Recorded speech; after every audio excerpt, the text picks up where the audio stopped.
Bonjour chers amis, frères et sœurs, enfants. Nous sommes mardi 26 mai 2020, rendez-vous du matin. C'est une joie aujourd'hui puisque notre Église reprend ses activités. Amen. Quelle joie à la pensée de se retrouver ce soir, certes en respectant les mesures d'hygiène demandées par le gouvernement. Quelle joie de se retrouver. Amen. Ton Église s'est levée, ton Église s'est levée, où règne la compassion, le salut, la délivrance.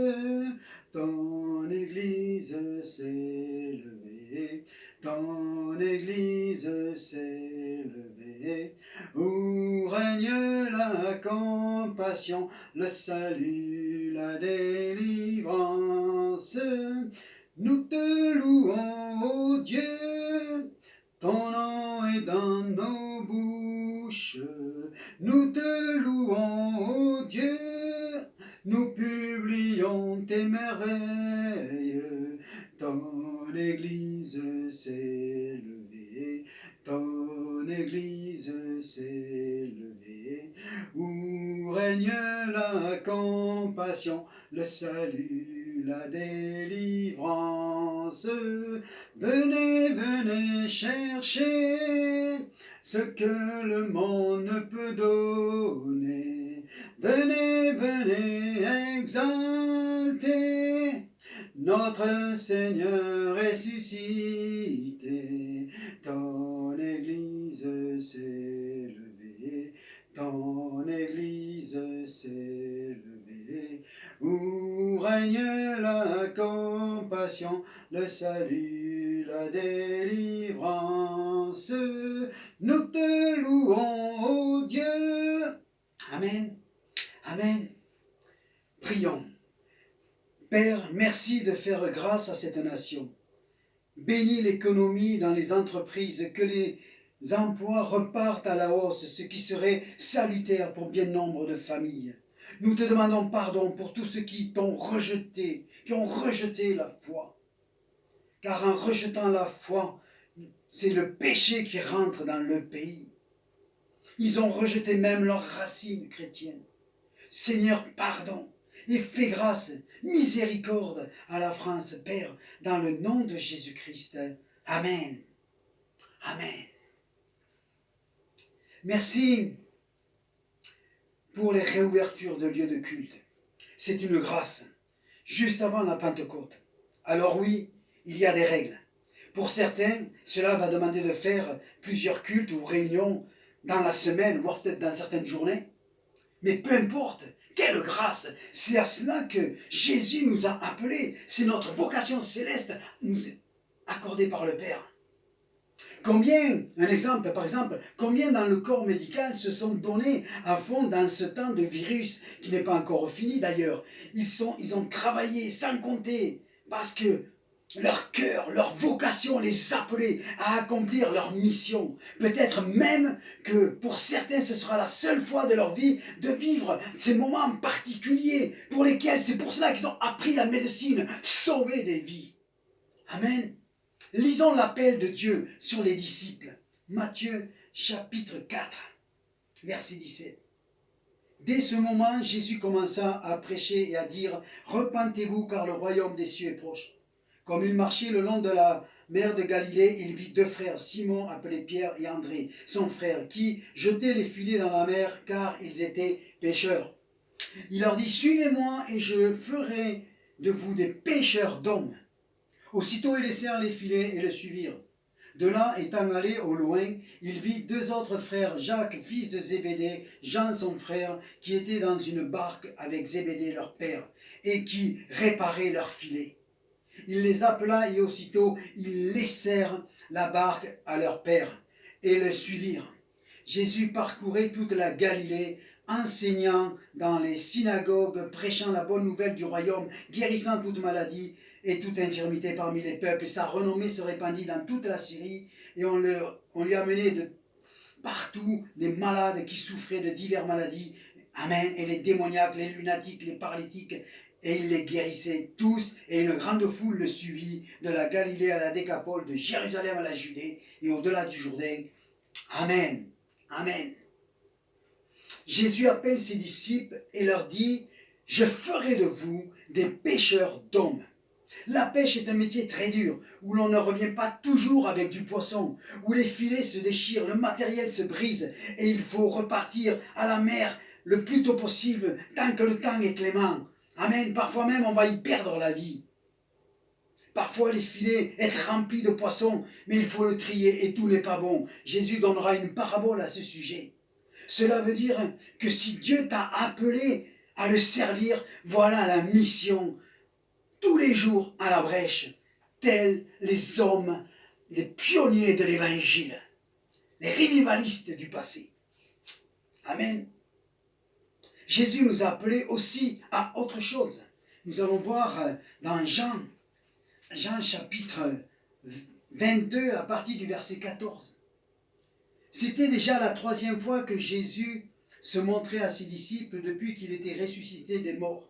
Après qu'ils eurent mangé, Jésus dit à Simon-Pierre, « Simon, fils de Jonas, m'aimes-tu plus que même ceci ?» Il lui répondit, « Oui Seigneur, tu sais que je t'aime. » Jésus lui répondit, « Paie mes agneaux. » Il lui dit une seconde fois, « Simon, fils de Jonas, m'aimes-tu » Pierre lui répondit, « Oui Seigneur, tu sais que je t'aime. » Jésus lui dit, « Paie mes brebis. » Il lui dit pour la 3e fois, « Simon, fils de Jonas, m'aimes-tu » Pierre fut attristé de ce qu'il lui avait dit.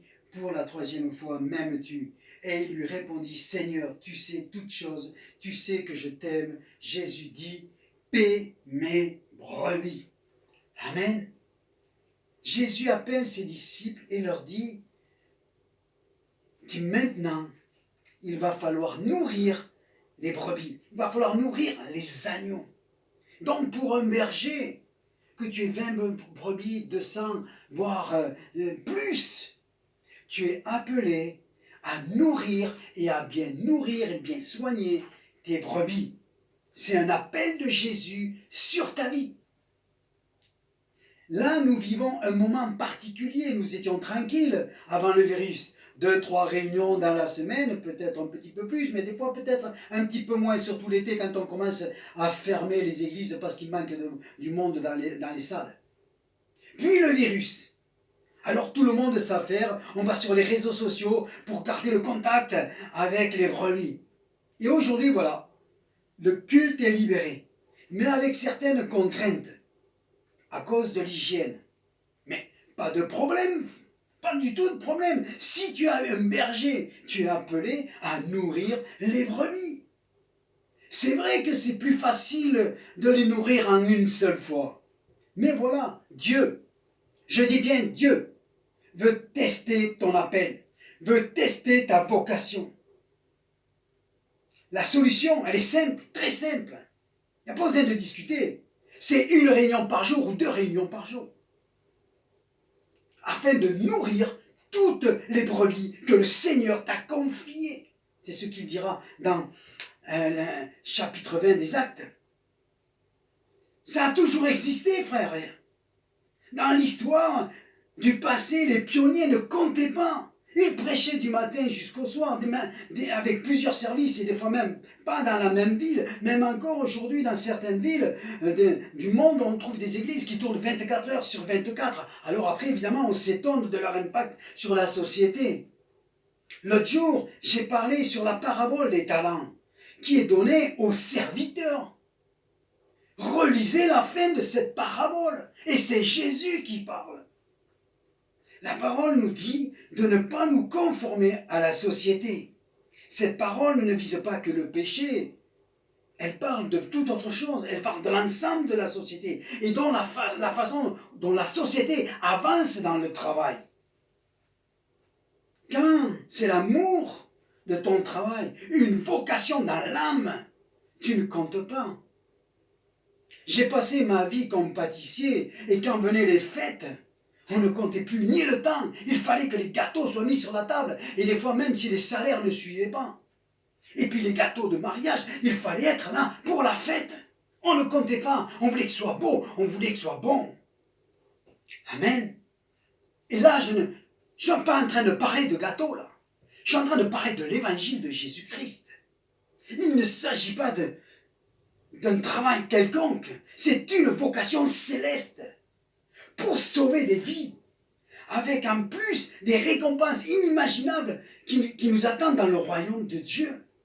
Si tu es un berger céleste, tu accomplis et tu vas travailler et tu vas nourrir, même s'il faut multiplier, parce que c'est une vocation de Dieu dans ton cœur. Tel il est, tel tu dois être, ou tel je dois être. Si Christ vit en toi. Maintenant, si ta vocation c'est celle d'un mercenaire, demande-toi ce matin et pose-toi cette question. Qu'est-ce que Jésus ferait s'il était maintenant sur la terre avec le Covid-19? Seigneur, viens à notre aide aujourd'hui. Ton Église doit retrouver son premier amour pour toi, pour les perdus. Elle doit retrouver sa vocation céleste. Nous sommes des pécheurs d'hommes et nous devons donner notre vie pour les frères. Nous devons accomplir notre mission, coûte que coûte, même si nous devons pour un temps multiplier les réunions, parce qu'on se retrouve qu'avec un petit troupeau. Le troupeau ne t'appartient pas, il appartient à Jésus-Christ et tu es obligé de le nourrir afin qu'il grandisse. Père, je te remercie, étends ta main et que cette parole puisse circuler et qu'un plus grand nombre l'entende. Père, dans le nom de Jésus-Christ. Amen.